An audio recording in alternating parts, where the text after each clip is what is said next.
লড়াই করছি দেশ গঠনের, নতুন বাংলাদেশ, যেখানে আর বৈষম্য থাকবে না, যেখানে আর ফ্যাসিবাদ থাকবে না, যেখানে কোন ধরনের অন্যায় চাঁদাবাজ সন্ত্রাস থাকবে না। প্রিয় বন্ধুগণ, এই কারণে যুব সমাজকে এগিয়ে আসতে হবে। দেশের ছাত্র তরুণ যুবরা যতবার এগিয়ে এসেছে ততবার বাংলাদেশ বেঁচে গিয়েছে।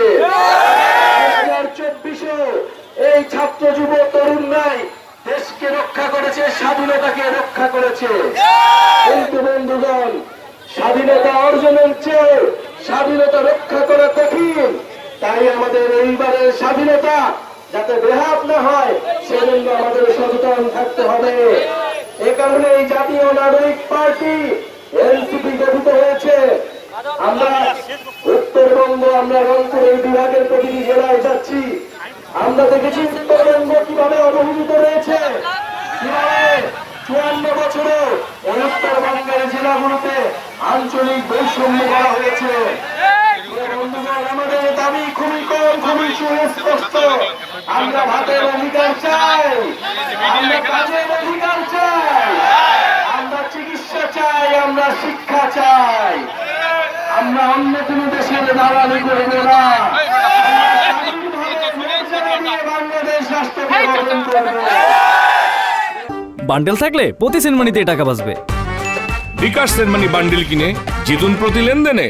আমরা আজকে আপনাদের কাছে এসেছি, ওয়াদা নিয়ে যাচ্ছি, যে উদ্দেশ্যে আমাদের শহীদেরা, আমাদের আহতরা লড়াই করেছিল, সেই স্বপ্ন পূরণে জাতীয় নাগরিক পার্টি মাঠে থাকবে, আপনাদের পাশে থাকবে। আপনারা আমাদের প্রতি আস্থা রাখুন। বাংলাদেশের 54 বছরে আপনারা বহু দল দেখেছেন, বহু রাজনীতিবিদ দেখেছেন, গত 16 বছরে আপনারা বহু রাজনীতি দেখেছেন, কিন্তু আপনাদেরকে মুক্তি দিয়েছিল এই ছাত্র তরুণরা। ছাত্র তরুণদের উপরে ভরসা করুন। যদি আমরা ভুল করি আমাদেরকে সমালোচনা করুন। আমরা এই যে রাষ্ট্র কাঠামো সেটা পরিবর্তন করব, নতুন করে কাউকে স্বৈরাচার হতে দিব না। এটা আপনাদের কাছে আমাদের অঙ্গীকার। বীরগঞ্জবাসী, আমরা আজকে বিদায় নিচ্ছি। বিদায় নেওয়ার আগে বলে যাচ্ছি, আপনারা আমাদের পাশে থাকুন। ইনশাআল্লাহ উত্তরবঙ্গকে আমরা নতুন করে গঠন করব। এই উত্তরবঙ্গের যে সমস্যা, এই ঠাকুরগাঁওয়ে আমাদের যে কৃষক সমাজ, এই কৃষকদের সন্তান আমরা, এই কৃষক পরিবার থেকে আমরা বিশ্ববিদ্যালয়ে পড়তে চাই। এই বিশ্ববিদ্যালয়ে পড়তে গিয়ে আমরা চাকরি পাই না, সেই চাকরির জন্য আমাদেরকে আন্দোলন করতে হয়েছে, কর্মসংস্থানের জন্য। আমরা মনে করছি এই ফ্যাসিবাদী সরকারের অধীনে আমরা আমাদের ভাতের অধিকার, আমরা আমাদের কাজের অধিকার পাবো না।